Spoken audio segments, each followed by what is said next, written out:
புதிய வாழ்வுதர் புனித ஆவியே, பரிசுத்த தெய்வமே, பரலோக தீபமே. புதிய வாழ்வுதர் புனித ஆவியே, பரிசுத்த தெய்வமே, பரலோக தீபமே. இருள் நிறைந்த உலகத்திலே வெளிச்சமாய் வாருமையா. இருள் நிறைந்த உலகத்திலே வெளிச்சமாய் வாருமையா. பாவ இருள் நீக்கி பரிசுத்தமாக்கும் பரமனே வாருமையா. எம் பாவ இருள் நீக்கி பரிசுத்தமாக்கும் பரமனே வாருமையா.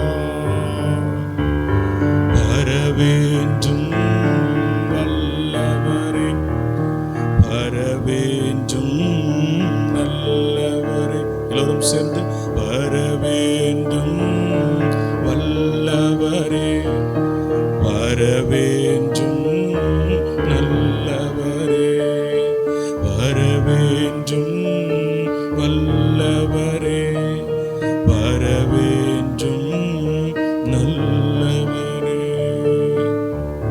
கிருபையும் இரக்கமுள்ள எங்கள் நல்ல ஆண்டவரே, மீண்டும் உம்முடைய சமூகத்தில் அமர்ந்து உம்முடைய வார்த்தையை தானிக்கும்படி எங்களுக்கு கிருபை செய்தீர் சுவாமி.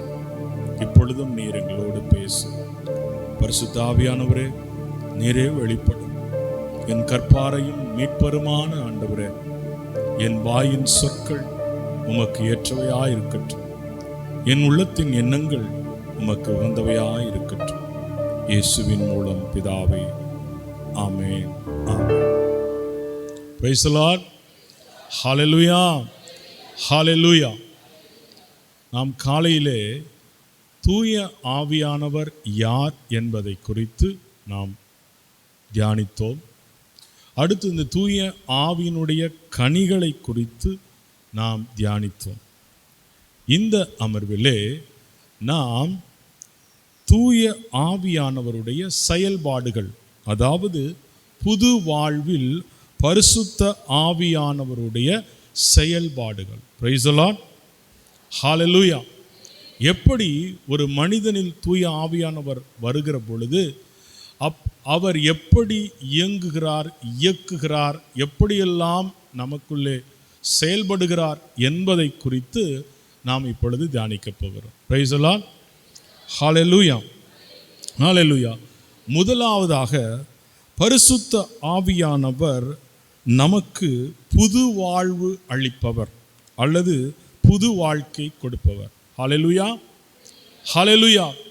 கடந்த கால வாழ்க்கையிலிருந்து நம்மை முற்றிலும் ஆண்டவருக்கு உகந்ததொரு வாழ்க்கை, இயேசுவுக்கு உகந்த ஒரு வாழ்க்கை, இயேசுவுடைய சீடராய் வாழ்வதற்கு அவர் நமக்கு எப்படி அவர் உதவி செய்கிறார், எப்படி நம்முடைய வாழ்க்கையில் அவர் முதலாக ஒரு புது வாழ்வை கொடுக்கிறார் என்பதை தான் நாம் தியானிக்கப் போகிறோம்.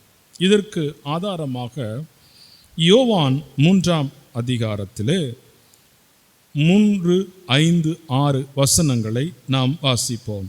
யோவான் 3ஆம் அதிகாரம்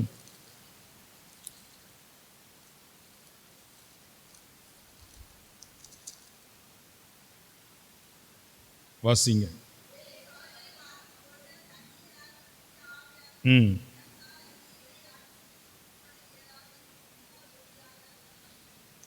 யாரை பார்த்து சொல்கிறார் இதை? அவரை பார்த்து. இயேசு அவரை பார்த்து. அவர் என்றால் நிக்கோதேமு. நிக்கோதேமு அவர் ஒரு யூத தலைவர். அவர் இரவிலே வந்து இயேசுவிடம் பேசுகிறார். அப்பொழுது இயேசு அவரை பார்த்து சொல்கிறார், மறுபடியும் பிறந்தாலன்றி எவரும் இறையாட்சி காண இயலாது என மிக உறுதியாக உங்களுக்கு சொல்கிறேன் என்று சொல்கிறார். 4வது வசனம். நிக்கோதேமு அவரை நோக்கி, வயதான பின் ஒருவர் எப்படி பிறக்க முடியும்? அவர் மீண்டும் தாயின் வயிற்றில் புகுந்து பிறக்க முடியுமா என்று கேட்டார். இயேசு அவரை பார்த்து, ஒருவர் தண்ணீராலும் தூய ஆவியாலும் பிறந்தால் அன்றி இறையாட்சிக்கு உட்பட இயலாது என மிக உறுதியாக உமக்கு சொல்கிறேன். இயேசு மிக உறுதியாக ஒரு கருத்தை சொல்கிறார். ஒருவர் தண்ணீராலும் தூய ஆவியினாலும் பிறந்தால் அன்றி இறையாட்சிக்கு யாரும் உட்பட இயலாது என்று சொல்கிறார். புதுவாழ்வு என்பது பரிசுத்த ஆவிக்குள் நாம் பிறக்கும் ஒரு வாழ்வை குறிக்கிறது. பரிசுத்த ஆவியால் நாம் பிறக்காமல் இயேசுவுக்கு பிரியமுள்ள மகனாகவோ மகளாகவோ அல்லது சீடனாகவோ நாம் என்ன செய்ய முடியாது? வாழ முடியாது.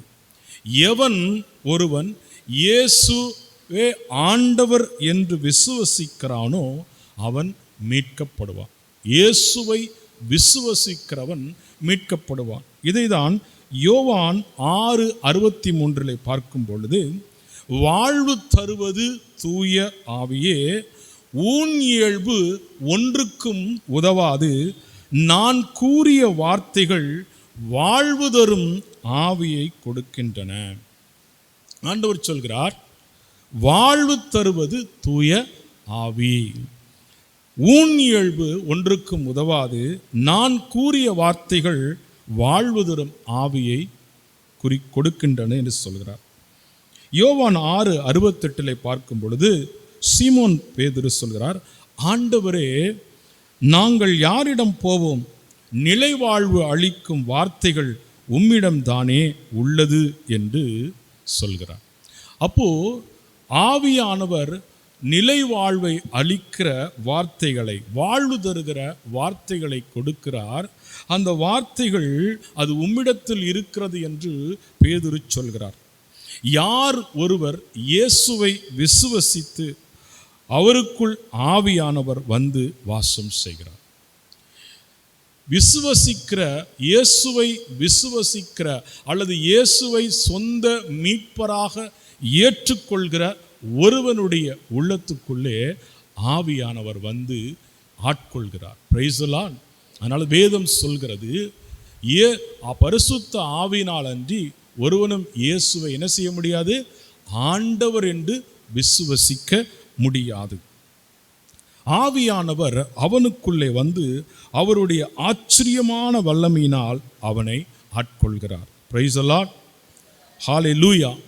ரோமர் 8 சொல்கிறது, கிறிஸ்துவின் ஆவியை கொண்டுராதவர் அவருக்கு உரியவர் அல்ல, கிறிஸ்துவின் ஆவி இல்லாதவன் அவருடையவன் அல்ல.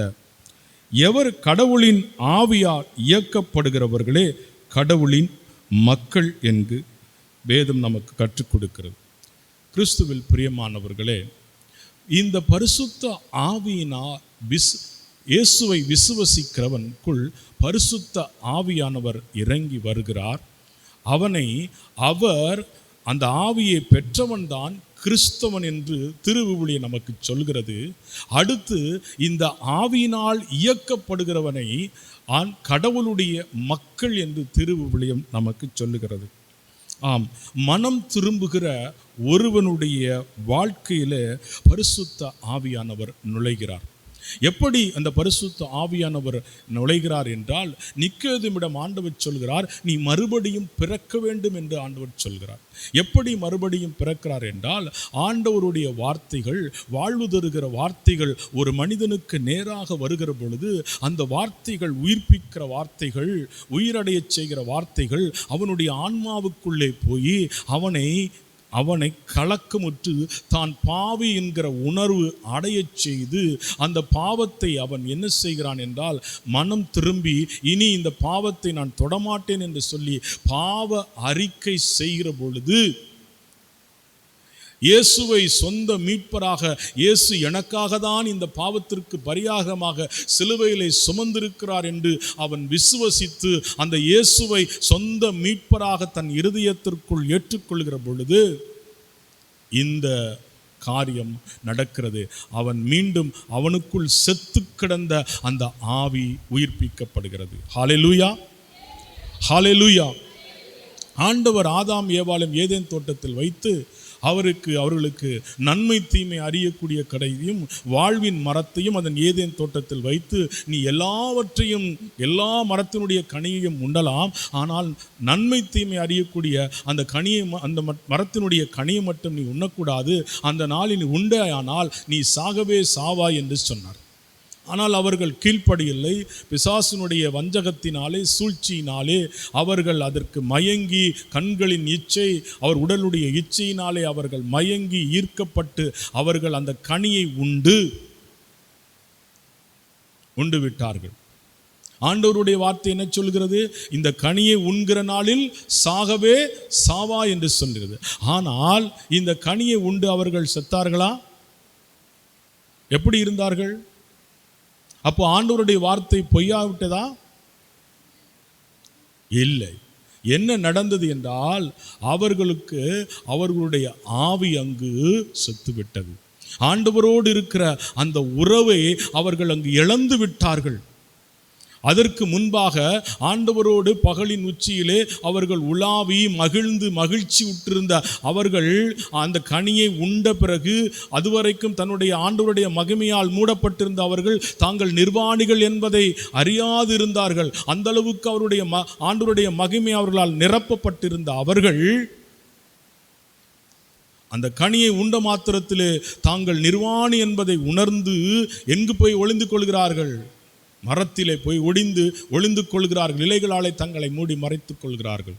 காரணம், ஆண்டவர் வார்த்தைக்கு கீழ்ப்படியாத நாளே அவர்கள் பாவ உணர்வு அடைந்து கடவுளை விட்டு பிரிந்து ஆண்டவருடைய பிரசன்னத்தை விட்டு ஓடி ஒளிகிறார்கள். ஆண்டவர் வார்த்தையை கேட்ட பொழுது அவர் நடுங்குகிறார்கள். அங்கு அவர்களுக்கு ஏற்பட்டது ஆவிக்குரிய மரணம் ஏற்பட்டு விட்டது. அதனால் பாவத்தின் சம்பளமாகிய மரணம் அவர்களுக்குள் வந்தது.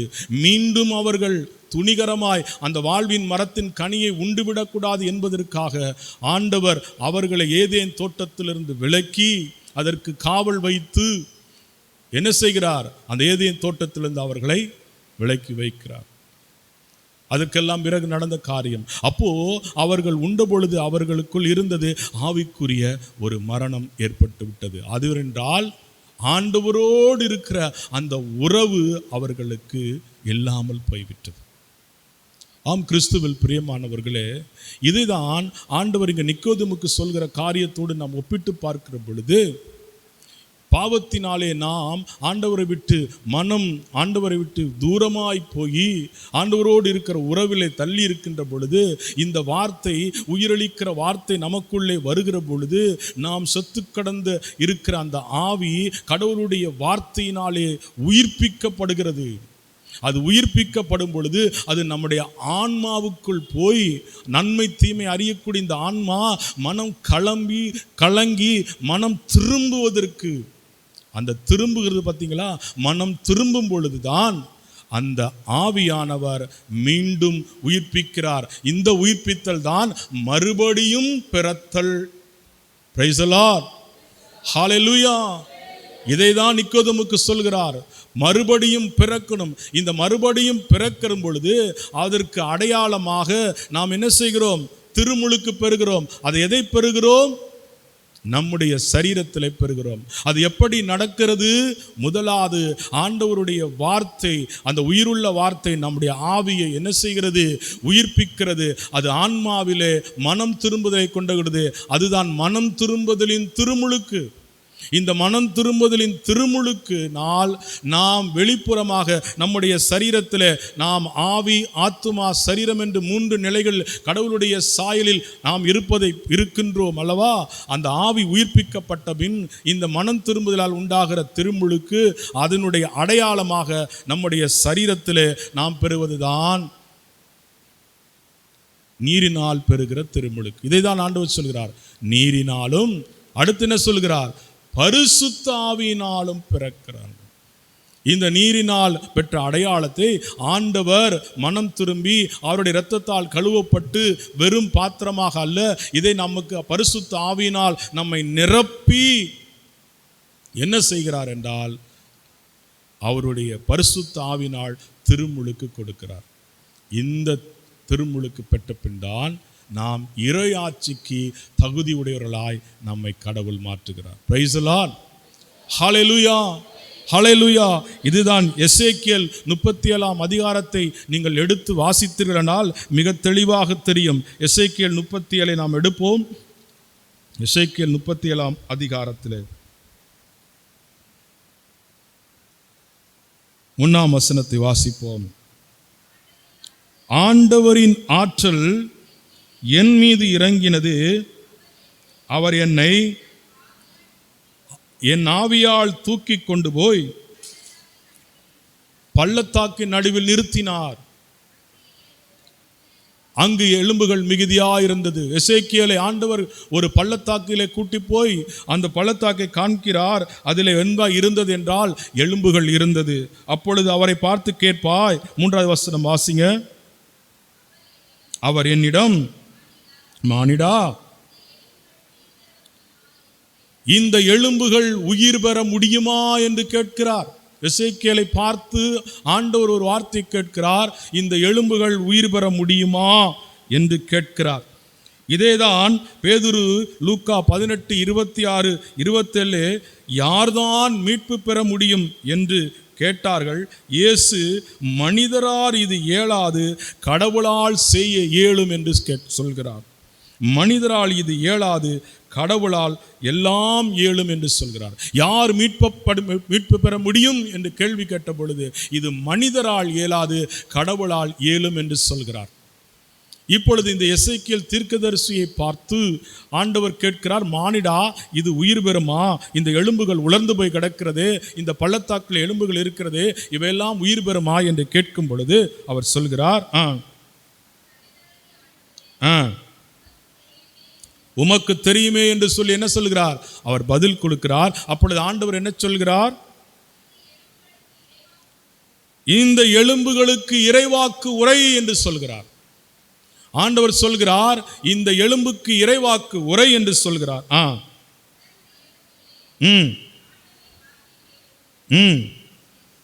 சொல்.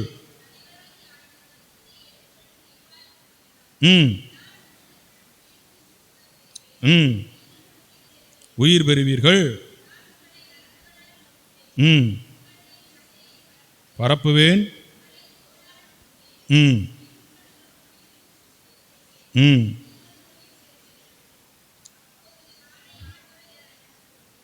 Price the lord, praise the lord. இறைவாக்கு என்பது என்ன? ஆண்டவருடைய வார்த்தை. ஆண்டவருடைய வார்த்தை எதால் ஆனது? நாம் படித்தோம் இல்லையா? வாழ்வு தரும் ஆவியை கொடுக்கிறது. ஆண்டவருடைய வார்த்தை என்ன இருக்குது? வாழ்வு தரும் வார்த்தையை கொடுக்கிறது. அப்போ இந்த எலும்புகளுக்கு இறைவாக்கு உரைக்கப்படுகிற பொழுது இந்த எலும்புகள் எல்லாம் என்ன செய்கிறது? உயிர் அடைகிறது. உயிர் அடையும் பொழுது முதல்ல என்ன உண்டாகிறது? நரம்புகள் உருவாகிறது, அப்புறம் சதைகள் உண்டாகிறது, தோலால் மூடப்படுகிறது. பிறகு எல்லா எலும்புகளும் உயிர் பெற்று ஒரே கூட்டமாக அவர்கள் காலூன்றி நிற்கிறார்கள். இந்த நரம்புகள் எதை குறிக்கிறது? சிந்தையை குறிக்கிறது. சதைகள் எதை குறிக்கிறது? வசனத்தை குறிக்கிறது. தோல் எதை குறிக்கிறது? பரிசுத்தத்தை குறிக்கிறது. இந்த உயிர் மூச்சு ஊதவே அவர்கள் உயிர் பெற்று காலூன்றி மகா பெரிய படைத்திரள் போல் நின்றன. இந்த படைத்திரள் யார் என்றால் இஸ்ரவேல் மக்கள். இதுதான் மறுபடியும் பிறக்கிற அனுபவத்தில் நடக்கிற வார்த்தைகள். பிரைஸ் தி லார்ட், ஹல்லேலூயா. உற்சாகமாக இருக்கிறீங்களா? உற்சாகமாக இருக்கீங்களா? கை தட்டுங்கள ஆண்டவர். பிரைஸ் தி லார்ட், ஹல்லேலூயா, ஹல்லேலூயா. எசேக்கியேல் அன்று ஆண்டவர் எசேக்கியேலை பார்த்து ஆண்டவர் சொல்கிறார், மானிடா, இந்த எலும்புகள் உயிர் பெறுமா என்று சொல்லி. அந்த எலும்புகள் எப்படி இருக்கிறது? உலர்ந்து போய் கிடக்கிறது.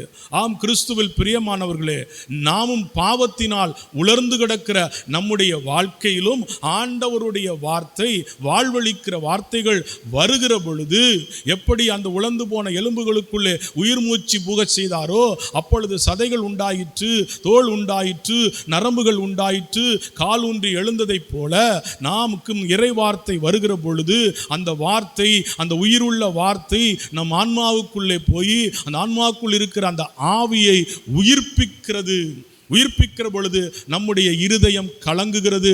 ஐயோ, நான் எவ்வளவு அசுத்தமாயிருக்கிறேன், நான் எவ்வளவு ஆண்டவரை விட்டு விலகி இருக்கிறேன் என்று நம்முடைய உள்ளம் எப்படி அந்த ஊதாரி மைந்தன் புத்தி தெளிந்ததை போல ஆண்டவருடைய வார்த்தை நமக்கு வருகிற பொழுது நம்முடைய புத்தி தெளிந்து நாம் மனம் கலங்கி என்ன செய்கிறோம்?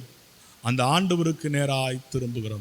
எப்படி அந்த ஊதாரி மைந்தன் புத்தி தெளிந்து நான் கடவுளுக்கு விரோதமாகவும் உமக்கு விரோதமாய் நான் பாவம் செய்திருக்கிறேன் என்று சொல்லி எழுந்து தகப்பனிடத்திலே போனானோ அதே போல ஆவியானவர் இந்த ஒரு மனிதனுடைய வாழ்க்கையில அவர் உயிர்ப்பிக்கும் பொழுது அவன் மறுரூபமாக்கப்படுகிறான். அவன் மனம் கலங்கி மீண்டும் தன் தகப்பனிடத்திலே வந்ததைப் போல, ஊதாரி மைந்தன் வந்ததைப் போல நாம் ஆண்டவரிடத்திலே வருகிற பொழுது ஆண்டவர் கொடுக்கிற அந்த மறுபடியும் பிறக்கிற அனுபவத்திற்குள்ளே அவன் கருகிறான். இந்த மறுபடியும் பிறக்கிற இந்த அனுபவம் எப்படி நடைபெறுகிறது என்றால் பரிசுத்த ஆவியினால் தான் நமக்கு கிடைக்கிறது. அப்போ இந்த புது வாழ்வு, ஒருவன் கிறிஸ்துவுக்குள் இருந்தால் புது வாழ்வு பெறுகிறான். பழையன ஒளிந்து போன எல்லாம் புதிதாய் மாறினது. எப்படி என்றால் அது ஆவியானவர் செய்கிற முதலில் ஆவியானவர் செய்கிற காரியம் நம்முடைய வாழ்க்கையில். இதுதான் மீட்பின் அனுபவம் என்கிறார்கள், மறுபடியும் பிறக்கிற அனுபவம் என்கிறார்கள், கடவுளுடைய பிள்ளைகளாகிறோம் என்கிற அனுபவம் என்று சொல்கிறார்கள். பிரைஸ் தி லார்ட், ஹல்லேலூயா. மனம் போன போக்கில் வாழ்ந்து கொண்டிருந்த நம்மை ஆண்டவர் பக்கமாய் திருப்புகிற வேலையை பரிசுத்த ஆவியானவர் செய்கிறார். ஹல்லேலூயா, ஹல்லேலூயா. நமக்கு புது வாழ்வு கொடுக்கிறார். நம்மை முற்றிலும் ஆண்டவருக்கு உகந்தவர்களாய் மாற்றுகிறார். இதுதான் பரிசுத்த ஆவியினுடைய செயல்பாடுகளே முதன்மையாய் நமக்கு நடக்கிறது. இதற்கு பிறகுதான் நாம் பேரளவில் கிறிஸ்தவர்களாயிருந்த நாம் இப்பொழுது ஆவிக்குரிய கிறிஸ்தவர்களாய் நாம் மாற்றம் அடைகிறோம். ஹல்லேலூயா. பேருக்கு கோயிலுக்கு போனோம், கடமைக்கு செய்து கொண்டிருந்தோம். ஆனால் எப்பொழுது மறுபடியும் பிறக்கிற அனுபவத்திற்கு வருகிறோமோ, புதிதாய் பிறக்கிற குழந்தை போல நாம் ஆவிக்குள்ளாக பிறக்கிறோமோ அப்பொழுது நாம் ஆண்டவரோடு தனிப்பட்ட உறவு வைத்திருக்கிறோம். பர்சனல் ரிலேஷன் வித் காட் ஆக மாறிவிடுகிறோம். இது ஒவ்வொரு கிறிஸ்தவனுக்கும் தேவை. இதைதான் ஆண்டவர் நிக்கோதேமுக்கு சொல்கிறார், நீ மறுபடியும் பிறந்தாலன்றி இறையாட்சிக்குள் நுழைய முடியாது. ஜென்ம சுவாபமான மனுஷன் இயேசு கிறிஸ்துவனுடைய இரத்தத்தால் கழுவப்படணும். பாவ மன்னிப்பு எப்படி உண்டாகும்? இயேசு கிறிஸ்துவனுடைய இரத்தத்தினால் உண்டாகும். அது எப்படி நடக்கிறது? அவனுடைய ஆவி உயிர்ப்பிக்கப்படும் பொழுது அவனுக்குள்ளே ஒரு மாற்றம் உண்டாகிறது. இதுதான் பரிசுத்த ஆவியை நமக்கு செய்கிறார். இதைதான் நம்ம மற்றவர்கள் சொல்வார்கள், ரட்சிக்கப்பட்டிருக்கிறாயா, மீட்கப்பட்டிருக்கிறாயா என்று சொல்வார்கள். இது புனிதருடைய வாழ்க்கையில் எல்லாம் நடக்கும். புனிதருடைய வாழ்க்கையை நீங்கள் படித்து பாருங்கள். அவருடைய கடந்த காலம் வேறுமா இருந்திருக்கும். என்று ஆண்டவர் அவர்களை தொட்டாரோ, அவர்களை தனிப்பட்ட வாழ்க்கையில் தொட்டாரோ, அதற்கு பிறகு அவருடைய வாழ்க்கை தலைகளாய் மாறி தங்கள் வாழ்க்கை முழுவதுமே அவர்கள் இயேசுவுக்காக வாழ்ந்து சாட்சியாய் மரித்தவர்கள். அவர்களை தான் நம் புனிதர்கள். எல்லாருடைய வாழ்க்கையிலும், புனிதருடைய வாழ்க்கையிலும் இந்த தனிப்பட்ட விதத்தில் இந்த அனுபவம் இருந்திருக்கும். ஆனால் அது வித்தியாசமான அவருடைய வாழ்க்கையில் ஆண்டவர் சந்தித்திருப்பார். ஹல்லேலூயா, ஹல்லேலூயா. அதே மீட்பின் அனுபவத்தை இன்றும் பரிசுத்த ஆவியானவர் உங்களுக்கு கொடுக்கிறார். அதுதான் புது வாழ்வு. இருள் நிறைந்த உலகத்தில் வெளிச்சமாய் வாரும், பாவ இருள் நீக்கி என்னை தூய்மையாக்கும். பாடினோம் அல்லவா? அந்த புது வாழ்வு ஆவியினால் நமக்கு உண்டாகிறது. உலர்ந்து போன எலும்புகள் எப்படி உயிர் பெற்று காலூன்றி நின்றதோ அதே போல நாம் பாவத்தினால் செத்து கிடந்த நம்முடைய வாழ்க்கையை கிறிஸ்துவுக்குள் நம்மை உயிர்ப்பிக்க செய்கிறார் பரிசுத்த ஆவியானவர். ஹல்லேலூயா, ஹல்லேலூயா. பாருங்கள், கூட்டங்கள் நடைபெறும், நற்செய்தி கூட்டங்கள் நடைபெறும் போது ஏன் மக்கள் மனம் திரும்புகிறார்கள்? ஏன் ஒரு குடிவெறியில் இருக்கிறவன் ஐயோ இது எனக்கே சொன்ன மாதிரி இருக்கிறது என்று சொல்லி தன்னை அர்ப்பணிக்கிற பொழுது அந்த நிமிடமே அவனுடைய வாழ்க்கை மாற்றப்படுகிறது. ஏன் நடக்கிறது? எப்படி நடக்கிறது? அது ஆண்டவருடைய ஆவியானவர் செய்கிற கிரியை. சாலக்குடிக்கு நம்ம போகிறோம், பல்வேறு கூட்டங்களுக்கு போகிறோம். அங்கு போயிட்டு வந்து சொல்கிறார்கள், என் வாழ்க்கை மாறிவிட்டது, நான் இவ்வளவு நாள் இந்த பழக்கத்திற்கு அடிமையா இருந்தேன், இந்த மாதிரி எல்லாம் நான் இருந்தேன், இஷ்டம் போல வாழ்ந்தேன், என்னுடைய குணங்கள் இப்படிலாம் இருந்தது, இதெல்லாம் எனக்கு மாறிவிட்டது என்று சொல்கிறோமே. அதற்கு காரணம் என்ன? அந்த நற்செய்தி. அந்த நற்செய்தி யார்? அது கடவுளுடைய வார்த்தை. அந்த வார்த்தை யார் சொல்கிறார்? அது வாழ்வு தருகிற வார்த்தைகள், உயிருள்ள வார்த்தைகள், இருபக்கம் கூறான வார்த்தைகள் நம்முடைய உள்ளத்திற்குள்ளே போகிற பொழுது அது நம்மை உயிர்ப்பித்து ஆண்டவருக்குள்ளே மீண்டும் உயிரடைய செய்கிறது. Praise the lord. Hallelujah, hallelujah. அடுத்து இந்த பரிசுத்த ஆவியானவர் நமக்கு எம்பவரர், வல்லமை கொடுக்கிறவராய் இருக்கிறார். The Holy Spirit is our empowerer, வல்லமை கொடுக்கிறவராய் இருக்கிறார். லூக்கா 24:49 வாசிப்போம். 24:49.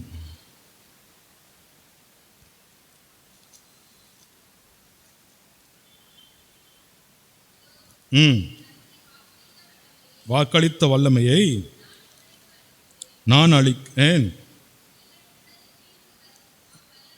உன்னதத்திலிருந்து வரும் அவ்வல்லமையால் ஆட்கொள்ளப்படும் வரை இந்நகரத்திலே இருங்கள் என்றார்.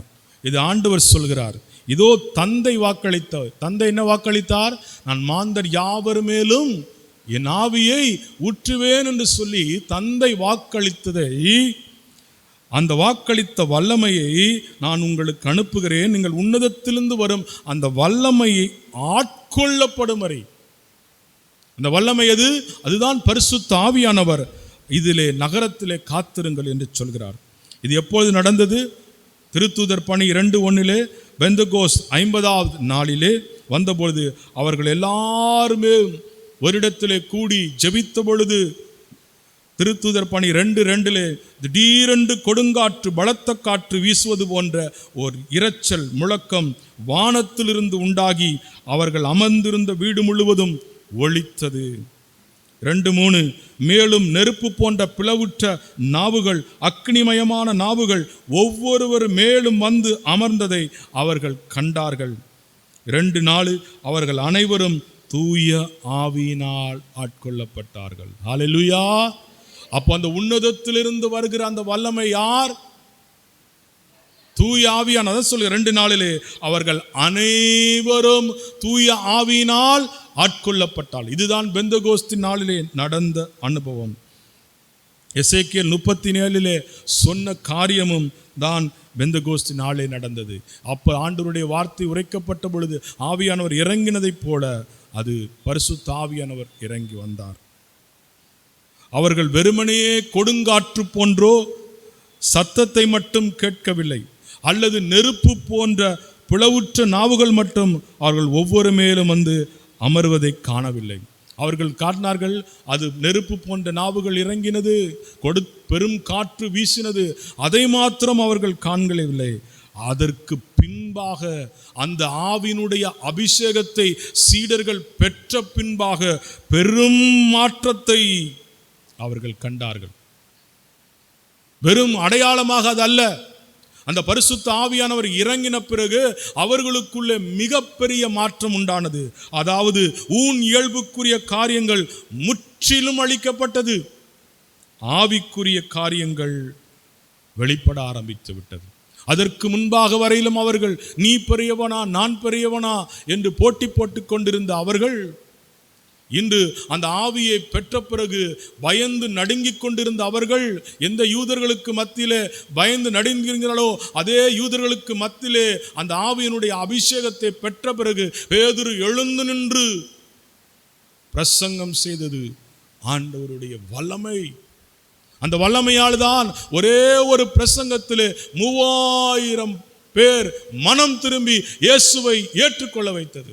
இதான் ஆவியானவர் செய்கிறார். இயேசுவை ஏற்றுக்கொள்ள வைக்கிறார். இயேசுவின் மேல் விசுவாசம் வருகிறது. எப்படி வந்தது? அது அந்த சீடர்களுக்குள்ளே அந்த பெந்தெகோஸ்து நாளிலே ஊற்றப்பட்ட அந்த அபிஷேகம் செய்கிற மாற்றம். ரோமர் 8:8 சொல்கிறது, ஊன் இயல்புக்கு ஏற்ப வாழ்வோர் கடவுளுக்கு உகந்தவர்களாய் வாழ முடியாது. 8:9 ஆனால் கடவுளின் ஆவி உங்களுக்குள் குடியிருந்தால் நீங்கள் ஊன் இயல்பை கொண்டிராமல் ஆவிக்குரிய இயல்பை கொண்டிருப்பீர்கள். Praise the lord. ஹல்லேலூயா. ஊன் இயல்பு ஏற்ப வாழ்வோர் கடவுளுக்கு உகந்தவராய் வாழ முடியாது. ஆனால் அதே ஆவியானவர் நமக்குள் வருகிற பொழுது நம்முடைய ஊன் இயல்புக்குரியவைகள் எல்லாம் அழிக்கப்பட்டு ஆவிக்குரிய இயல்புகள், அதுதான் ஆவியின் கனி, அன்பு, சந்தோஷம், சமாதானம் என்று ஆவியின் கனி, அந்த குணாதிசயங்கள் எல்லாம் நமக்குள் வெளிப்படும். ஆவிக்குரிய சுபாவங்கள், ஆவிக்குரிய குணாதிசயங்கள் வெளிப்படும். எப்போது நடக்கும்? அந்த உன்னதத்தினால வருகிற அந்த வல்லமை நம்மை நிரப்பும் பொழுது. ஆவிக்குரிய இயல்பு, அந்த ஆவிக்குரிய இயல்பு எப்பொழுது வரும்? ஆவியானவருடைய வல்லமை. இதுதான் புது வாழ்விலே பரிசுத்த ஆவியானவர் செய்கிற காரியம். ஹல்லேலூயா, ஹல்லேலூயா, ஹல்லேலூயா. பெந்தெகோஸ்து நாளிலே வெறும் சத்தம் நெருப்பு மட்டுமில்ல, அவர்களுக்குள்ளே பழக்கிவிட முடியாத குணங்கள், சூப்பர் நேச்சுரல் ஸ்ட்ரென்த், இதுவரையிலும் அவர்கள் வாழ்க்கையில் காணப்பட்ட பழக்க வழக்கங்கள் எல்லாம் முற்றிலும் மாற்றப்பட்டு அவர்கள் முற்றிலும் வேறு உரியவர்களாய், ஆவிக்குரியவர்களாய் மாற்றப்பட்டார்கள் சீடர்கள். ஹல்லேலூயா. ஒரு சூப்பர் இயற்கைக்கு மீறிய ஒரு வல்லமை, ஒரு ஸ்ட்ரென்த் அவர்களுக்குள்ளே வந்தது. ஹல்லேலூயா. ஒரு தைரியம் வந்தது. ஆதிக்கால திருச்சபையை பாருங்கள், எப்படி அந்த ஆதிக்கால திருச்சபை அப்போஸ்தலர்கள் விசுவாசிகளுக்கு இருந்த தைரியம், ஆண்டவருடைய வார்த்தை சொல்வதற்கு எவ்வளவு தீவிரமாய் செயல்பட்டார்கள். நீங்கள் அந்த அப்போஸ்தலர் பணியில, நம்ம திருத்துதர் பணியில நீங்க படிக்கும் பொழுது தெரியும், எப்படி ஆண்டவருடைய ஆவினால் இயக்கப்பட்ட பின் அவருடைய வாழ்க்கை மாறினது, எப்படி இயேசுவுக்காக வாழ்ந்தார்கள், இயேசுவுக்காக நின்றார்கள். வெள்ளியும் பொன்னும் என்னிடத்தில் இல்லை, என்னிடத்தில் உள்ளதை உனக்கு தருகிறேன் என்று சொல்லி நடக்க முடியாதிருந்தவனை எழுந்து நடக்க பண்ணினார்கள். பேதுருடைய நிழல் பட்ட மாத்திரத்திலே வியாதிகள் குணமானது. பவுலுடைய கைக்கோட்டை போட்ட மாத்திரத்திலே குணமடைந்தது. எப்படி நடந்தது?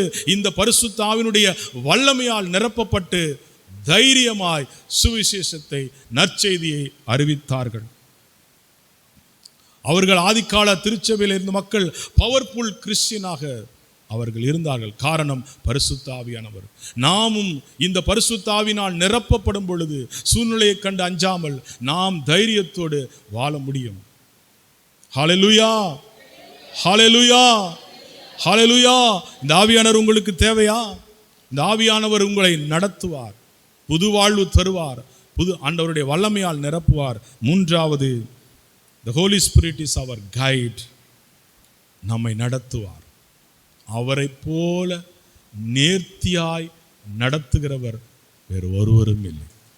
ஹல்லேலூயா, ஹல்லேலூயா. 1 யோவான் 2:27 நீங்கள் வாசிங்கள். 1 யோவான் 2:27.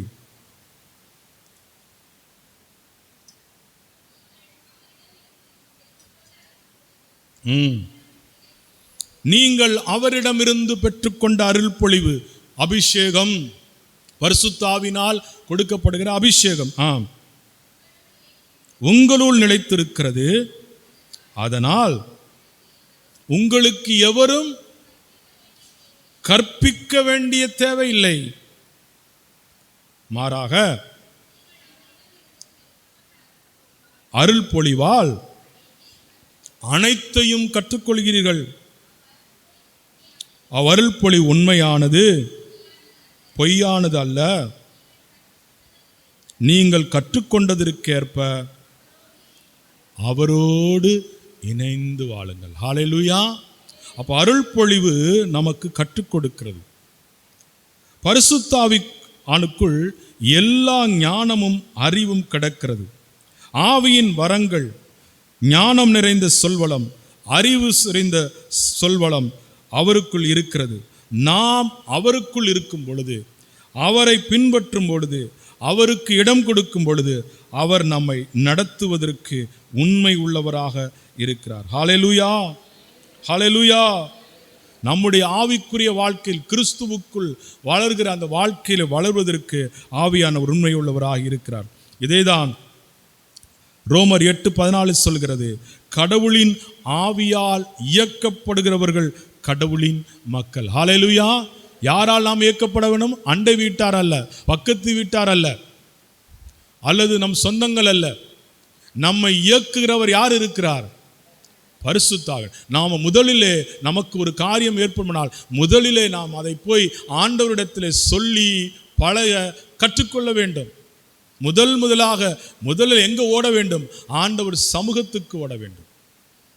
நமக்கு ஒரு பிரச்சனை, நமக்கு ஒரு போராட்டம், நமக்கு ஒரு தேவை என்றால் நாம் இடப்பக்கமோ வலப்பக்கமோ சாயக்கூடாது, கிழக்கையோ மேற்கையோ அல்ல. நாம் எங்க நோக்க வேண்டும்? நாம் நோக்க வேண்டிய திசை எது? பரலோகத்தின் திசை. அப்படி நோக்கணும். கிழக்கு மேற்கு வடக்கு தெற்கு அல்ல. அப்படி என்றால் மற்றவர்களை அல்ல. நாம் நோக்க வேண்டியது யாரை நோக்கணும்? ஆண்டவரை நோக்கணும். அப்படி நாம் பார்க்கும் பொழுது நாம் இடப்பக்கமும் வலப்பக்கமும் சாயாதபடிக்கு ஆண்டவருடைய சத்தம் நமக்கு கேட்கும். ஆண்டவர் நம்மை நேர்வழியாய் நடத்துவார். ஹல்லேலூயா. எவ்வளவு பெரிய ஆண்டவர் நாம் பெற்றிருக்கிறோம்.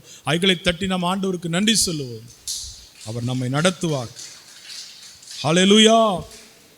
அனதாம் பரிசுத்த ஆவியானவரை சொல்லும் பொழுது அவர் சொல்வார்கள், மிக சிறந்த வழிகாட்டி. ஹல்லேலூயா. நம்முடைய கடந்த காலம், நிகழ்காலம், எதிர்காலம், இருதயத்தை ஆராய்ந்து பார்க்கிற ஆண்டவர் பரிசுத்த ஆவியானவருக்கு தெரியும். ஆகவே மிக நன்றாக நம்மை பரிசுத்த ஆவியானவர் நம்மை நடத்துவார். துணையாளர், தேற்றரவாளன், அவர் வழி நடத்துகிறவர் என்று வேதம் நமக்கு கற்பிக்கிறது. ஹல்லேலூயா. ஹல்லேலூயா. சில ஆண்டுகளுக்கு முன்பாக ஒரு இடத்துக்கு போவதென்றால் மேப் வைத்து தான் போவாங்க. கேள்விப்பட்டிருப்பீங்கள்ல? ஒரு புதுசாக ஒரு இடத்துக்கு வராங்க அப்படின்னா, இப்போ வெளிநாட்டில் இருக்கிறவங்களாம் இந்தியாவுக்கு வராங்கன்னா என்ன செய்வாங்கன்னா, ஒரு மேப் வச்சுருப்பாங்க. அந்த மேப்பை பார்த்து அவங்க ஃபாலோ பண்ணி போவாங்க. ஆனால் இப்போ என்ன, நமக்கு ஸ்விக்கியில் ஆர்டர் பண்ணால் என்ன வருது? வீட்டுக்கே வந்து டெலிவரி பண்ணுறாங்களா? ஆன்லைனில் ஏதாவது ஆர்டர் பண்ணால் எப்படி வந்துடுது? வீட்டில் வந்து டெலிவரி பண்ணுறாங்க. எந்த லொக்கேஷன் நீங்கள் அனுப்பிச்சிங்கன்னா அந்த லொக்கேஷனுக்கு எப்படி வராங்க? யோசிச்சிருக்கீங்களா? என்னைக்காது எப்படி வராங்க? நீங்கள் அட்ரஸ் சொல்கிறது இல்லை, என்ன சொல்கிறீங்க? உங்கள் லொக்கேஷன்ஸ் மட்டும் அனுப்புறீங்க, ஷேர் பண்ணுறீங்க. உடனே என்ன பண்ணுறாங்க? அவங்க பொருளை எடுத்துகிட்டு வந்து உங்கள் வீட்டிலே வந்து கொடுக்குறாங்க. இவ்வளோ நேரம் தூங்கிட்டு இருந்தாங்க, இந்தமாரி பேசும்போது மட்டும் விழித்து கேட்குறாங்க. கதை கேட்குறது நம்ம ஆளுங்க கில்லாடியாக இருக்காங்க. ஆண்டவர் வார்த்தை கேட்க மட்டும் கண்ணு முடியே சொக்குது. எப்படி இருக்கும் பார்த்தீங்களா? சரி, கவனிங்க. பிரைஸ் எல்லாம். எனவே ஆண்டவர் வார்த்தை கேளுங்க. எப்படி என்றால் ஜிபிஎஸ் அப்படிங்கிற ஒரு கருவி வச்சுருப்பாங்க. அதாவது குளோபல் பொசிஷனிங் சிஸ்டம் அப்படின்னு சொல்லுவாங்க. அப்போ அது என்ன செய்யும்னா, நாம் இருக்க வேண்டிய இடத்த மிக அழகாக அது சேட்டலைட் மூலமாக கனெக்ட் பண்ணியிருப்பாங்க. அதனால் என்ன பண்ணோம், அந்த ஃபோன் எல்லாமே சேட்டலைட்டில் தான் கனெக்ட் பண்ணியிருக்காங்க. அப்போது அது நம்ம கரெக்டாக வந்து வழி நடத்தும். அதே போல தான் பரிசுத்த ஆவியானவர் நமக்குள்ள ஜிபிஎஸ் மாரி இருக்கார். சந்தோஷமா இல்லையா? ஆனால் நம்ம அதை ஆப்ரேட் பண்ணுறது தான் இல்லை. அதை நம்ம அலோ பண்ணுறது கிடையாது. அந்த ஆவியான ஒரு சத்தத்துக்கு நம்ம என்ன செய்யறதில்லை? கேட்பதில்லை, கீழ்ப்படிவதில்லை, இல்லை அவருக்கு முதலிடம் கொடுப்பதில்லை. பரிசுத்த ஆவியானவரும் இந்த ஜிபிஎஸ் மூலம் நம்ம என்ன செய்வாராம்?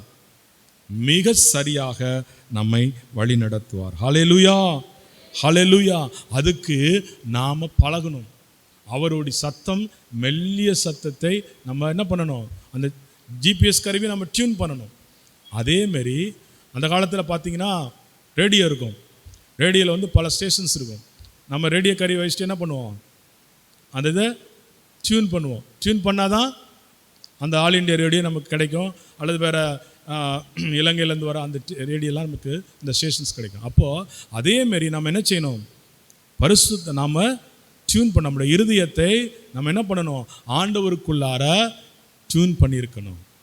அப்போது தான் அவருடைய சத்தத்தை கேட்கும். இல்லைன்னா மனித சத்தம் தான் இருக்கும். அப்போ ஆண்டவர் டியூன் பண்ணணும்னு அர்த்தம் ஆண்டவர் சமூகத்தில் போய் போய் உட்கார்ந்து அவருடைய வார்த்தையை படித்து அந்த வார்த்தை நம்முடைய ஆவிக்குள்ளாக என்ன செய்யும், உயிர்ப்பிக்கப்பட்டு அவருடைய வார்த்தையால் நம்ம நிரம்பப்பட அந்த ஆவியானவருடைய சத்தம் நம்மை வழிநடத்தும். இடப்பக்கமோ வலப்பக்கமோ சாயிற பொழுது வழி இதுதான் என்று சொல்லி அவருடைய சத்தம் நமக்கு கேட்கும். ஹல்லேலூயா. இல்லை என்றால் ஆண்டவர் நம்மை நடத்துவார், அந்த நேர் வழியாய் நம்மை நடத்துவார். எல்லா தடைகளையும் உடைத்து நாம் செல்ல வேண்டிய பாதையில் நம்மை நேர் வழியாய் நடத்துவார். ஹல்லேலூயா, ஹல்லேலூயா. அதனால கலாத்தியர் 5:25 சொல்கிறது, தூய ஆவியின் துணையால் நாம் வாழ்கிறோம், எனவே அந்த ஆவி காட்டும் நெறியிலே நடக்க முயல்வோம். ஹல்லேலூயா. அந்த ஆவியானவர் காட்டுகிற வழியிலே நாம் நடக்க முயல்வோம். ஹல்லேலூயா. இப்போ 4வது சொல்கிறேன், the Holy Spirit is our uniter. ஒன்றிணைப்பவர். சமாதானம் செய்கிறவர்கள் யார்? பேறு பெற்றவர்கள். அவர்கள் யார் என்று அழைக்கப்படுகிறார்கள்? கடவுளுடைய மக்கள் என்று அழைக்கப்படுகிறார்கள். இப்போ திருத்தூதர் பணி 2:1-47 உள்ள வசனங்களை நீங்கள் வாசிக்கும் போது நான் வாசிக்கிறேன். நம்பிக்கை கொண்டோர் அனைவரும் எங்க இருந்தாங்க? ஒன்றாயிருந்தார்கள். இவர்கள்லாம் யாரு? ஆதிக்கால திருச்சபையினுடைய விசுவாசிகள். நம்பிக்கை, அவர்களாம் யாரால் நிரப்பப்பட்டிருந்தார்கள்? பரிசுத்தாவில் நிரப்பப்பட்டார்கள். அதனால் என்ன இருந்தார்கள்? ஒன்றாக இருந்தார்கள். ஒவ்வொரு நாளும் அவர்கள் ஒரே மனதுடன் பேறு வகையோடு கோவிலில் தவறாது கூடி வந்தார்கள். எளிய உள்ளத்தோடு வீடுகள் தோறும் அப்பத்தை பிட்டு உணவை பகிர்ந்து உண்டு வாழ்ந்தார்கள். 2:47 அவர்கள் கடவுளை போற்றி வந்தார்கள். எல்லா மக்களுடைய நல் எண்ணத்தையும் பெற்றிருந்தார்கள். ஆண்டவரும் தான் மீட்டு கொண்டவர்களை நாள்தோறும் அவர்களோடு சேர்த்திருந்தார். ஹல்லேலூயா, ஹல்லேலூயா. ஆதிக்கால திருச்சபையில் அந்த மக்களிடத்தில் இந்த அன்பு, ஒற்றுமை பகிர்ந்து கொள்வதற்கு காரணம் அவர்கள் பெற்ற அபிஷேகம்தான். பெந்தகோ பரிசுத்தாவியை பெற்றிருக்கவில்லை என்றால் இவர்கள் இப்படி ஒரே மனதாக இருந்து தங்களுக்குள்ளே பகிர்ந்துட்டு கொள்வார்களா என்றால் சந்தேகம்தான். அதற்கு காரணம் அந்த சூப்பர் நேச்சுரல் கிரேஸ், அது பரிசுத்தாவினால் உண்டாகிற அந்த அபிஷேகத்தினால். அந்த அபிஷேகத்தை பெற்ற பிறகு அவர்கள் சொன்னார்கள், கிறிஸ்துவுக்குள் பிரியமான சகோதர சகோதரிகளே. ஹல்லேலூயா. அதற்கு முன்னாடி சொல்லல. கிறிஸ்துவின் ஆவியை பெற்ற பிறகு அவர்கள் சொல்கிறார்கள், கிறிஸ்துவுக்குள் பிரியமான சகோதர சகோதரிகளே. ஹல்லேலூயா, ஹல்லேலூயா. அதேதான் திருப்பாடல் 133 எடுத்தீர்கள் என்றால் பாருங்கள், எடுங்கள். திருப்பாடல் 133 எவ்வளவு ஒன்றாய் இருக்கிற பொழுது ஆண்டவர் கொடுக்கிற அந்த ஆசீர்வாதத்தை பாருங்கள்.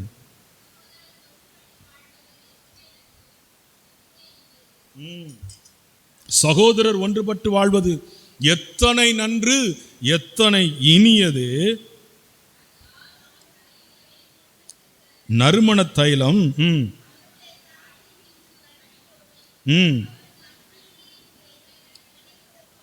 இதெல்லாம் அபிஷேகம். ஆரோன் தலையில் ஒரு மனமாக இருக்கிற பொழுதுதான் அங்கு நறுமணமும் அவர் தாடிருந்து வழிந்தோடியது. அபிஷேகம். அன்னை மரியாளும் சீடர்களும் எல்லாரும் ஒரே மனதோடு ஒன்று கூடி ஜெபிக்கும் பொழுதுதான் பரிசுத்த ஆவியானவர் இறங்கி வந்தார். அந்த பரிசுத்த ஆவியானவர் ஒரே மனதோடு இணைந்து அவர்கள் ஜெபித்த பொழுது அவர்கள் ஒரே மனதோடு கூடி வாழவும் செய்தார். ஹல்லேலூயா. அப்படி கூடி வாழ்கிற பொழுதுதான், ஒன்றுபட்டு வாழ்கிற பொழுதுதான் அங்கு ஆண்டவர் அபிஷேகத்தை ஊற்றுகிறார். அடுத்து பாருங்க, அது எர்மோன் மலையினும் சியோன் மலைகள் மேலும் இறங்குவதற்கு ஒப்பாகும். அங்கிருந்தே என்றுமுள்ள வாழ்வெனும் ஆசீர்வாதத்தை ஆண்டவர் பொழிந்தருளுகிறார். ஹல்லேலூயா, ஹல்லேலூயா. நாம் ஒன்றுபட்டு வாழும் பொழுது, கிறிஸ்தவர்களாக நாம் கிறிஸ்துவுக்குள் இணைந்து சகோதர சகோதரிகளாக ஒருமனப்பட்டு வாழ்கிற பொழுது அங்கு அபிஷேகம், அங்கு ஆசீர்வாதம், அங்கு என்றுமுள்ள வாழ்வை ஆண்டவர் கட்டளையிடுகிறார். இது யாரால் நடக்கிறது என்றால் பரிசுத்த ஆவியினால் நடக்கிறது. ஹல்லேலூயா, ஹல்லேலூயா, ஹல்லேலூயா. அடுத்து இந்த பரிசுத்த ஆவியானவர் யார், எப்படி நம்மை நடத்துகிறார் என்றால், the Holy Spirit is our intercession. நமக்காக பரிந்துரை செய்பவர். ஹல்லேலூயா, ஹல்லேலூயா. நம்முடைய ஆண்டவருக்கு ஒரு பெயர் உண்டு. என்ன பெயர் என்றால், அவர் ஜெபத்தை கேட்கிறவர், நம்முடைய விண்ணப்பத்தை கேட்கிறவர். அந்த விண்ணப்பத்தை கேட்கிற ஆண்டவர் நமக்குள்ளே வந்து விண்ணப்பம் பண்ணுகிறார். எவ்வளவு பெரிய பாக்கியம்! Price the Lord. புரியுதா நான் சொல்லுகிறது? நம்முடைய ஆண்டவருக்கு ஒரு பெயர் உண்டு. அவர் விண்ணப்பத்தை கேட்கிறவர். அந்த விண்ணப்பத்தை கேட்கிற ஆண்டவரே ஆவியானவராய் நமக்குள் வந்து நம்மிடத்தில் என்ன செய்ய பண்ணுகிறார்? விண்ணப்பம் செய்கிறார். எப்பொழுது விண்ணப்பம் செய்கிறார்? வாசிப்போம். ரோமர் 8:26. தூய ஆவியானவர் நமது வலுவற்ற நிலை. வலுவற்ற நிலைன்னா என்ன? பிரச்சனை வருகிற பொழுது, போராட்டம் வருகிற பொழுது, சோறு வருகிற பொழுது சோர்ந்து போகிறோம், ஜெபிக்கவே முடியல, பைபிள் எடுத்து வாசிக்க முடியல, எதையும் ஒரு வாழ்க்கையில் ஒரு இன்ட்ரெஸ்டே இல்லை, ஒரு தோல்வி வந்து விட்டது, சோர்ந்து போய் கிடக்கிறோம். இந்த வலுவற்ற நிலையில யார் துணை நிற்கிறார்? தூயாவி, பரிசுத்த ஆவியை அபிஷேகத்தை பெற்றவர்கள், தூய ஆவியினால் திருமுழுக்கு பெற்றவர்களுக்குள் இந்த ஆவியானவர் என்ன செய்கிறார்? நம்முடைய வலுவற்ற நிலையில். எத்தனை பெரிய பாக்கியம் பாருங்கள். இதை நாம் உணராத நாள் நாம் பல நேரங்களில் அதேரியப்படுகிறோம், அவிவிசுவாசம் கொள்கிறோம், சோர்ந்து போகிறோம், பலவீனப்பட்டு போகிறோம், உலகத்தானை போல டிப்ரெஷன் என்று சொல்கிறோம். நாளைக்கு அவர்களை தூக்கு போடுறார்கள். யார?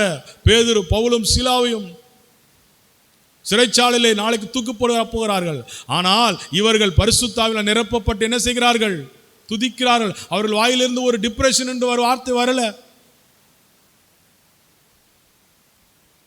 காரணம் என்ன?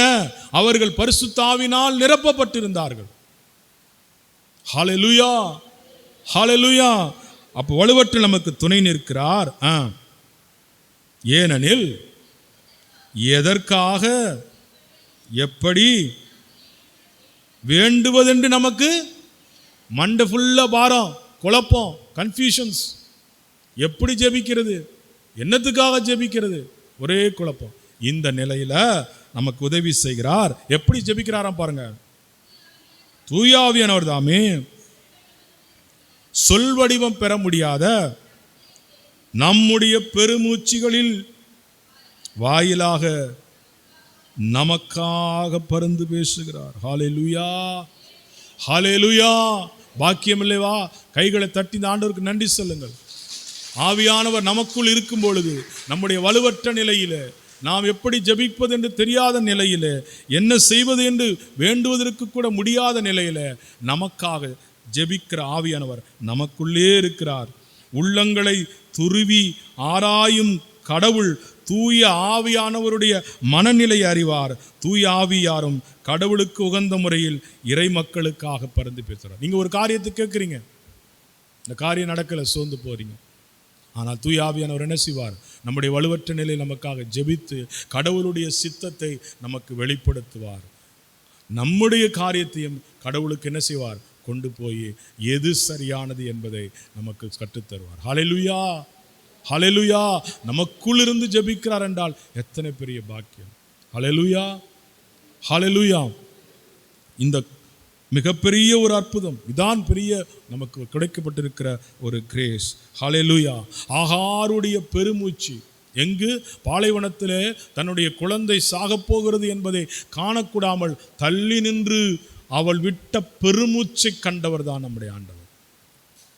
அதனால தான் இந்த ஆகார் சொன்னால், எல்ரோயி, கடவுளுக்கு ஒரு பெயரிட்டால் எல்ரோயி, அப்படி என்றால் என்னை காண்கிற கடவுள் என்று ஆகார் பெயரிட்டாள். காரணம், அவளுடைய பெருமூச்சை ஆண்டவர் கண்டார். ஹல்லேலூயா, ஹல்லேலூயா. அதே போல் நாம் விடுகிற பெருமூச்சு, நாம் விடுகிற அங்கலாய்ப்பு, நம்முடைய துக்கம், வேதனை, நம்முடைய வலுவற்ற நிலை, இவைகளெல்லாம் நிலையில நாம் ஆண்டவர் சமூகத்திலே போகிற பொழுது நாம் ஆவியினால் நிரப்பப்பட்டிருப்போமானால் அந்த பரிசுத்த ஆவியானவர் நம்முடைய வலுவற்ற நிலையிலே நமக்காக ஜெபித்து நமக்கு ஆண்டவர் விடுதலையை வாங்கி தருவார். ஹல்லேலூயா, ஹல்லேலூயா. நீங்க போய் சும்மா அமர்ந்திருந்தா போதும், ஆண்டவர் கிரியை செய்வார். கொஞ்சம் கொஞ்சமா அப்படியே என்ன செய்வார்? உங்க வாய் திறக்கும். சும்மா ஆண்டவர் சமூகத்தில் ஒண்ணுமே செய்ய முடியல, போயிருங்க. அவர் சமூகத்தில் போய் சும்மா அமர்ந்துருங்க. நீங்கள் கொஞ்சம் கொஞ்சமாக ஆண்டவர் உங்களை என்ன செய்வார்? ஜெபிக்க வைப்பார், துதிக்க வைப்பார்.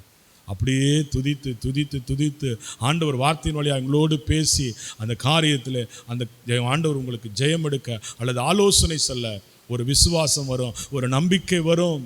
இதெல்லாம் ஆவியானவர் நமக்குள் செய்வார். ஒரே ஒரு வார்த்தை, அந்த வார்த்தை நம்மை உயிர்ப்பித்திடும்.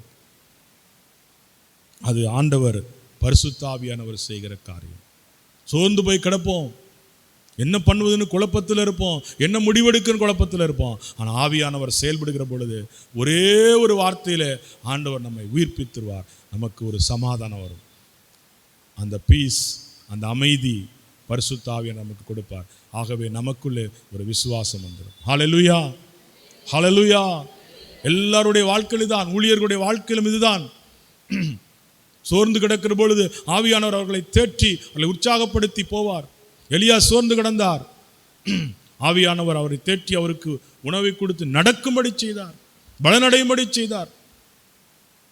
அதே ஆண்டவர் பரிசுத்த ஆவியானவர் நம்மை நடத்துகிறவராயிருக்கிறார். ஹல்லேலூயா. நமக்காக பரிந்து பேசுவராயிருக்கிறார். Hallelujah, hallelujah. Praise the lord, praise the lord. அடுத்து ஆறாவதாக பரிசுத்த ஆவியானவர் அவர் கம்ஃபர்டர், ஆறுதல் அளிக்கிறவர். யோவான் 14:16 வாசிங்கள். யோவான் 14:16. உங்களோடு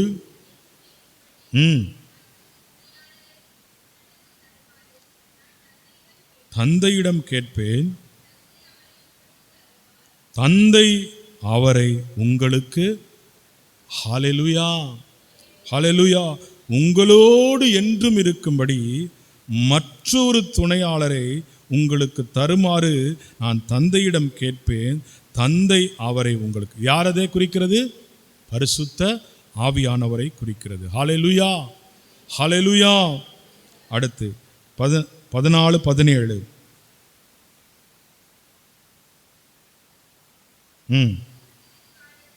அவரே உண்மை வெளிப்படுத்தும் தூய ஆவியானவர். 14:17 யோவான்.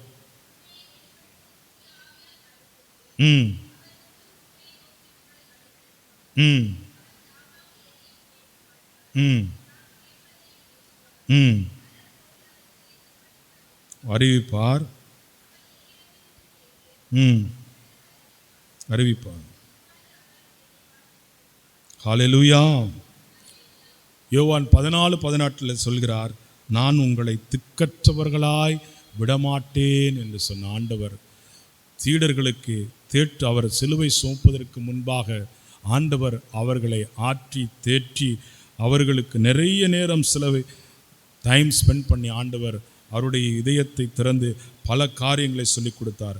அப்படி சொல்லிக் கொடுத்துதான் அவனுடைய கடைசி நேரங்களில் தன்னுடைய நண்பர்களை அழைத்து அவர்களுக்கு பரிசுத்த ஆவியானவரை பற்றி போதித்தார். ஏனென்றால் அவர்களை விட்டு போகிற காலம் வந்து விட்டது. அவர் விண்ணகம் செல்ல போகிறார், பாடுகள் ஏற்று அவர் என்ன செய்ய போகிறார்? மரித்து உயிர்த்து பரலோகம் செல்ல போகிறார். அதற்கு பிறகு இவர்களெல்லாம் சோர்ந்து போய்விடுவார்கள், இவர்களெல்லாம் அதேரியப்பட்டு விடுவார்கள் என்று சொல்லி அவர்களுக்கு முன்பே பரிசுத்த ஆவியானவர் வருவார். அவர் துணையாளராயிருப்பார், அவர் உங்களுக்கு தேற்றரவராயிருப்பார். நான் போனாலும் அவர் உங்களுக்குள்ளே வந்து உங்களுக்குள்ளே குடியிருந்து உங்களை தேற்றுவார். ஒரு தாய் தேற்றுவது போல உங்களை அவர் தேற்றுகிற ஆண்டவர். ஹல்லேலூயா, ஹல்லேலூயா. பரிசுத்த ஆவியானவர் அவரை போல ஆறுதல் அளிக்கிறவர் வேறு ஒருவரும் இல்லை. ஏனென்றால் வேதம் சொல்கிறது, இரக்கங்களின் பிதா, சகல ஆறுதலின் தேவன். நம்முடைய எல்லா பிரச்சனைகளுக்கும் ஆறுதல் அளிக்கிற ஒரு கடவுள் அவர்தான். இரக்கங்களின் பிதாவாம், சகல விதமான ஆறுதலின் தெய்வம். அது என்னவாக இருந்தாலும் நம்மை ஆறுதல் படுத்துகிறவர். ஹல்லேலூயா. எப்படி ஆறுதல் படுத்துவார்? அவருடைய பிரசன்னம் வரும். ஹல்லேலூயா. நொந்து போய் ஆறுதலட்டு கிடக்கும் பொழுது, யாராவது பிரியமானவர்களை நாம் இழந்து தவிக்கிற பொழுது அந்த இடத்தை நிரப்புவதற்கு அவருடைய பிரசன்னம் வருவதை நாம் உணர முடியும். அவர் ஒருவர்தான் அந்த இடத்தை நிரப்ப முடியும். நம்முடைய தாயோ தகப்பனையோ இழக்கும் பொழுது, அல்லது நம்முடைய உற்றாரை இழக்கும் பொழுது, கணவனையோ மனைவியை இழக்கின்ற பொழுது, இறப்புகளுக்கு மத்தியில் யார் நம்மை ஆறுதல் படுத்த முடியும்? ஒரு சில நாட்கள் தான் மனிதர்கள் நம்மளோடு கூட இருப்பார்கள்.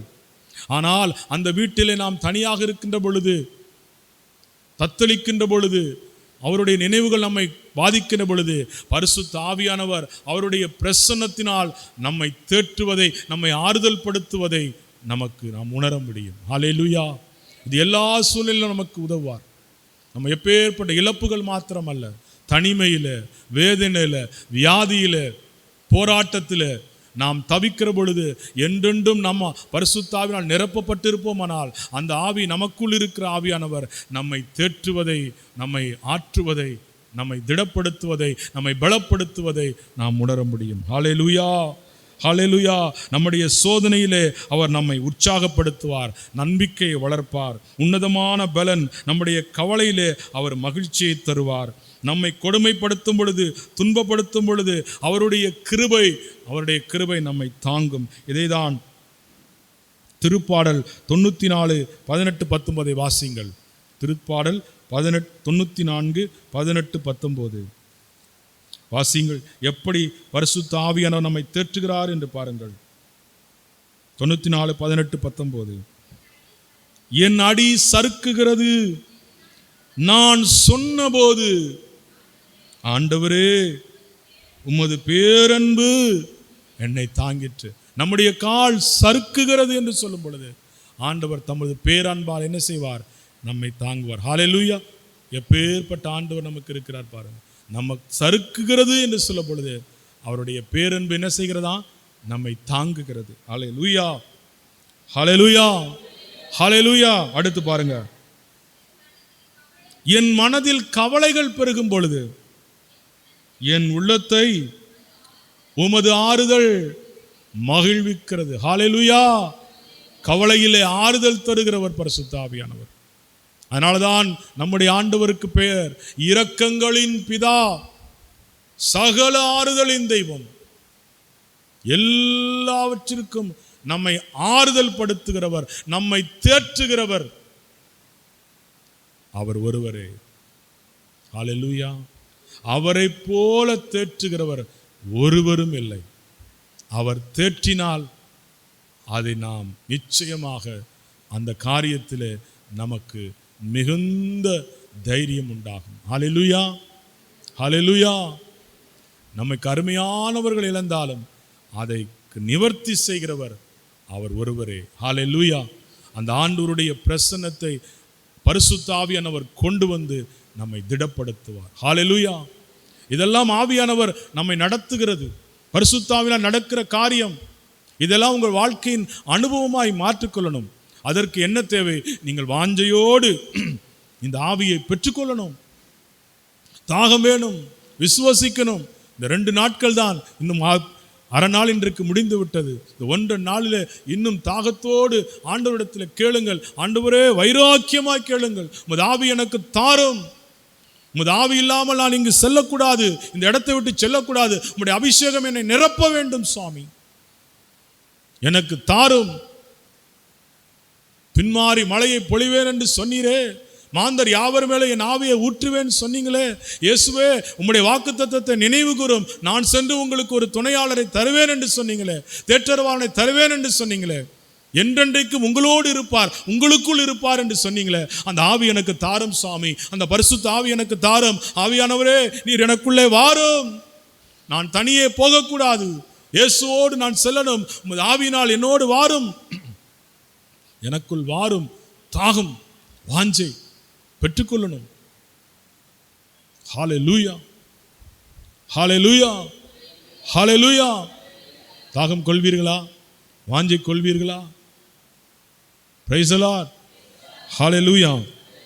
அடுத்ததாக, the Holy Spirit is our refiner, நம்மை செம்மைப்படுத்துவர். ஹல்லேலூயா, ஹல்லேலூயா. பரிசுத்த ஆவியானவர் செம்மைப்படுத்துகிறவர். மத்தேயு 3:11-12 வாசிங்கள்.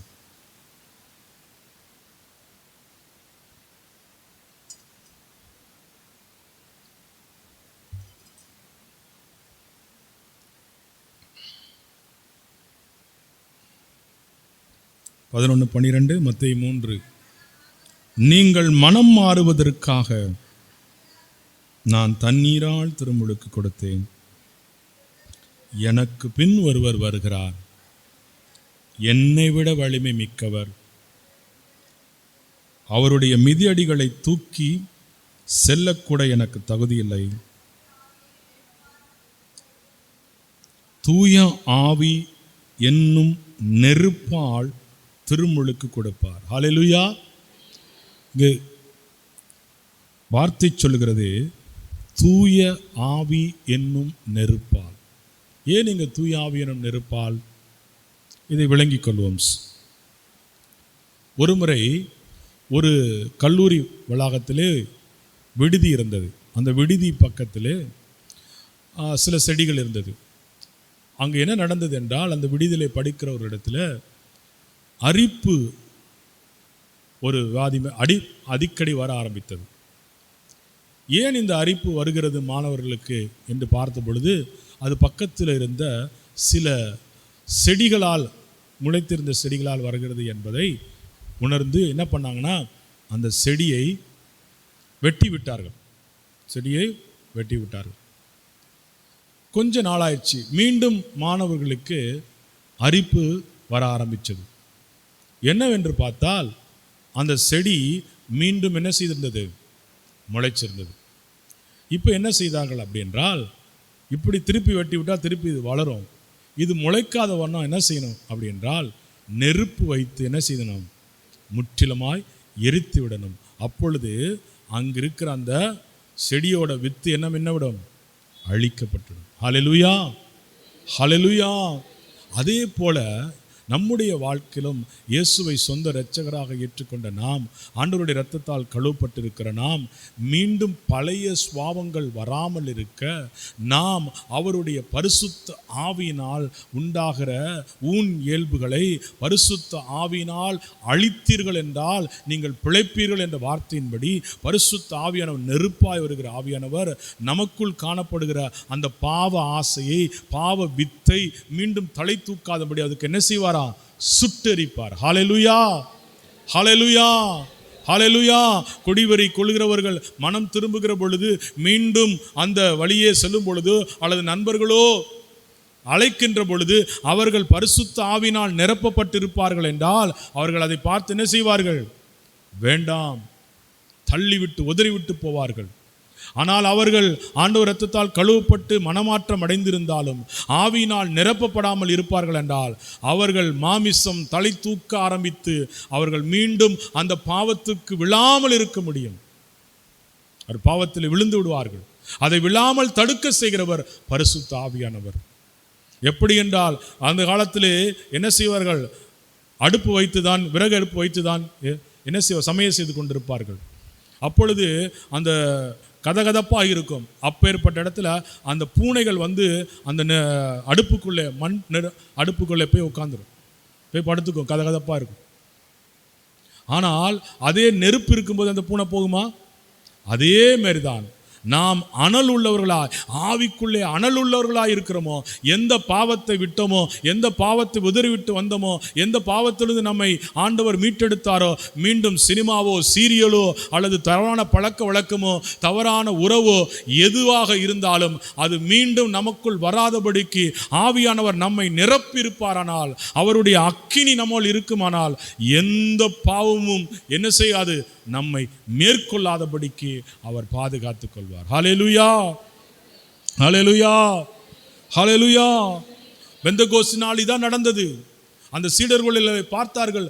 நெருப்பு வெறுமனே நெருப்பல்ல, வெறுமனே காற்றல்ல, அவர்களுடைய அந்தரங்கத்தை தலைகளாக மாற்றினது.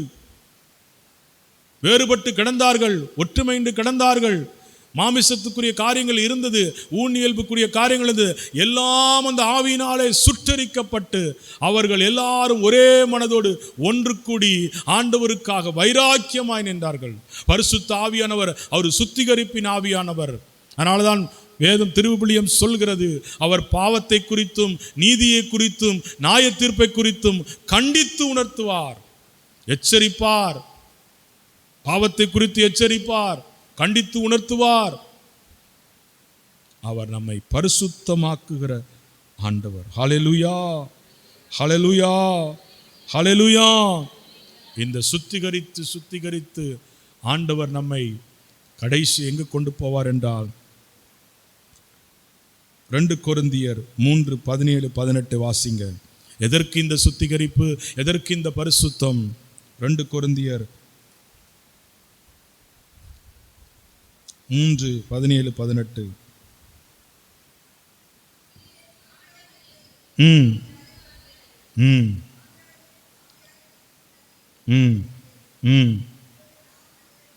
முக்காடு இல்லாத முகத்தினராய் ஆண்டவர் மாட்சிமையை பிரதிபலிக்கிறோம். இவ்வாறு மென்மேலும் இந்த ஆவியானவர் நமக்குள்ளே அவருடைய கிருபையினாலே நம்மை சுத்திகரித்து பரிசுத்தப்படுத்தி மென்மேலும் ஆட்சி பற்று அவர் சாயலாக மாற்றமடைகிறோம். இவையெல்லாம் ஆண்டவரின் ஒரு நாள் மேகங்கள் மத்தியிலே ஆண்டவர் வருகிற பொழுது, அல்லது நமக்கு மரணம் சம்பவிக்குமானால் நாம் அவருக்கு முன்பாக நிற்க திராணி உள்ளவர்களாக்கும்படிக்கு இந்த தூயாவியானவர் நம்மை பரிசுத்தப்படுத்தி மண்ணுக்குரிய இந்த உடலை விண்ணுக்குரிய சாயலாக நம்மை மாற்றுவதற்கு பரிசுத்த ஆவியானவர் உண்மை உள்ளவராயிருக்கிறார். அதனால தான் எபேசியர் 1:13-14 சொல்கிறது, தூய ஆவி அவருக்கு முத்திரையாக பெற்றீர்கள். மீட்பின் நாளுக்கென்று இந்த தூய ஆவியானவரை நம்மை முத்திரையாக பெற்றிருக்கிறோம். அதனால தான் இந்த தூய ஆவியானவரை துக்கப்படுத்தாதீர்கள் என்று வேதம் நம்மை எச்சரிக்கின்றது. மீட்பின் நாளுக்கென்று முத்திரைக்கப்பட்டிருப்பவர்கள் இந்த பரிசுத்த ஆவியினால். இயேசு இரண்டாவது வருகையின் போது அவர் மேனங்கள் மத்தியிலே வருகிற பொழுது அவர் முன்பாக திராணி உள்ளவர்களாக்கும்படிக்கு இந்த ஆவியானவர் நம்மை முற்றும் முடிய மீட்க வல்லவராயிருக்கிறார். வலுவாதபடி நம்மை காக்கவும் ஆண்டவருடைய மகிமை உள்ள சன்னிதானத்திலே நம்மை போய் நிறுத்தவும் வல்லமை உள்ளவர் இந்த தூய ஆவியானவர். ஹல்லேலூயா, ஹல்லேலூயா. அவர் நம்மை காப்பார், நம்மை வழி நடத்துவார், நமக்கு புதுவாழ்வு தருவர்கள் மாத்திரமல்ல, புதுவாழ்விலே நம்மோடு கூட என்றென்றும் இருக்கிற இந்த ஆவியானவர் முற்றும் முடிய நம்மை மீட்க வல்லமை உள்ளவர். அதுக்குதான் இந்த தூய ஆவியானவர். இப்படிதான் ஆண்டவர் கடைசியில் நிறைவாக நாம் நம்முடைய ஓட்டத்தை முடிப்பதற்கு இந்த தூய ஆவியானவர் உதவி செய்வார். ஹல்லேலூயா. இதுதான் புனிதர்கள் வாழ்வில் இருந்தது. மகிமையை கண்டார்கள், முகமுகமாய் தரிசித்தார்கள், அவரோடு வாழ்கிறார்கள். ஹல்லேலூயா. காரணம், இந்த தூய ஆவியனுடைய தூண்டுதலால் இயங்கினார்கள், வழிநடத்தப்பட்டார்கள். ஹல்லேலூயா. நாமும் இந்த தூய ஆவியினால் நடத்தப்பட நம்மை ஒப்பு கொடுப்போம். ஹல்லேலூயா, ஹல்லேலூயா, ஹல்லேலூயா. எழுந்து நின்று இந்த பாடலை மீண்டும் பாடுவோம். புதிய வாழ்வு தருகிற ஆவியானவர் நம்மை நிரப்பும்படி கேட்போம். Praise the lord. Hallelujah, hallelujah. ஆவியானவரே உம்மை வரவேற்கிறோம். என்னையும் நடத்த வாரும் சுவாமி. தூயாவியானவரே, எவர்கள் கடவுளுடைய ஆவியினால் இயக்கப்படுகிறார்களோ கடவுளின் மக்கள் என்று சொன்னீரே. ஆண்டவரே, உம்முடைய வார்த்தையின்படி நான் உம்முடைய பிள்ளையாக நான் இருக்க நீர் என்னை இயக்கும்படிக்கு என்னை ஒப்பு கொடுக்கிறேன் என்று சொல்லி ஆண்டவரத்தில் கேட்போம். எல்லோரும் வாய்களை திறந்து, ஆண்டவரே உம்முடைய ஆவியினால் என்னை நிரப்பி என்னை வழி நடத்தும் சாமி. என் ஆயுள் முழுவதும் நடத்தும். இன்று மாத்திரம் அல்ல, ஏதோ இந்த கேம்பில் மாத்திரம் அல்ல ஆண்டவரே, நான் வாழ்நாள் முழுவதும் நீர் என்னை நடத்த வேண்டும் சாமி. நீர் எனக்கு ஆலோசனை சொல்லணும் சாமி. நீர் என்னை பாதுகாக்கணும் ஆண்டவரே. என்னை கடைசி வரலும் பரலோகம் கொண்டு செல்லும்படிக்கு நீர் என்னை நடத்தும் சுவாமி. வாரும் வாரும் என்று சொல்லி கேட்போம். புதிய வாழ்வுதர் புனித ஆவியே, பரிசுத்த தெய்வமே, பரலோக தீபமே. சேர்ந்து பாடுவோம். புதிய வாழ்வுதர் புனித ஆவியே, பரிசுத்த தெய்வமே, பரலோக தீபமே. இருள் நிறைந்த உலகத்திலே வெளிச்சமாய் வாருமையா. பாடுவோம். இருள் நிறைந்த உலகத்திலே வெளிச்சமாய் வாருமையா. பாவ இருள் நீக்கி பரிசுத்தமாக்கும் பரமனே வாருமையா. பாடுவோம். பாவ இருள் நீக்கி பரிசுத்தமாக்கும் பரமனே வாருமையா. வரவேண்டும் வல்லவரே, வரவேண்டும் நல்லவரே. எல்லோரும் சேர்ந்து வரவேண்டும்.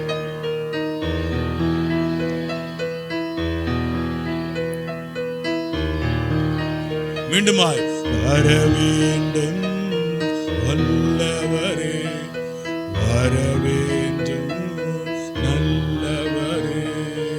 புதிய வாழ்வுதர் புனித ஆவியே, பரிசுத்த தெய்வமே, பரலோக தீபமே, தடைகள் நீக்கும் தயாபரரே, உடையாய் வாருமையா. தடைகள் நீக்கும் தயாபரரே, உடையாய் வாருமையா.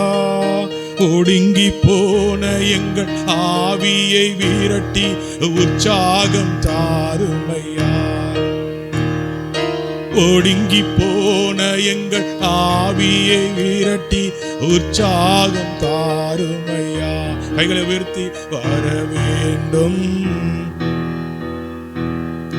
வரவேண்டும் நல்லவரே. எல்லோரும் சேர்ந்து பாடுவோம். வரவேண்டும் வல்லவரே, வரவேண்டும் நல்லவரே.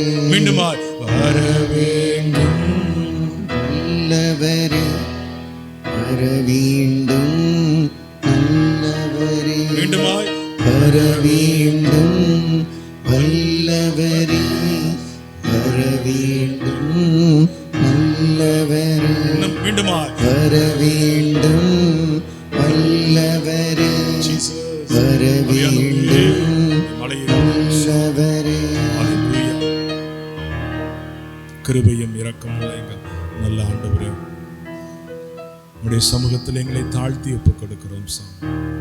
ஆவியானவரே, நீர் எப்படியெல்லாம் செயல்படுகிறீர் என்பதை நாங்கள் சிலவற்றை கற்றுக்கொண்டோம்ப்பா. இன்னும் அதிகமாய் இந்த திருவிவிலியத்திலே எழுதி வைத்திருக்கிறீரப்பா. இவற்றையெல்லாம் நாங்கள் வாசித்து தியானித்து எங்களுடைய வாழ்க்கையின் அனுபவமாக மாற்ற என்றென்றைக்கும் எங்களோடு இருக்கிற நீர் எங்கள் ஒவ்வொருவரையும் ஒவ்வொரு நாளும் நித்தம் நடத்துகிற நீர் எங்கள் ஒவ்வொருவரையும் அனுதினமும் நடத்த வேண்டும் என்று இயேசுவின் நாமத்தில் ஜெபிக்கிறோம். எங்கள் ஜெபம் கேளும் நல்ல பிதாவே, ஆமென்.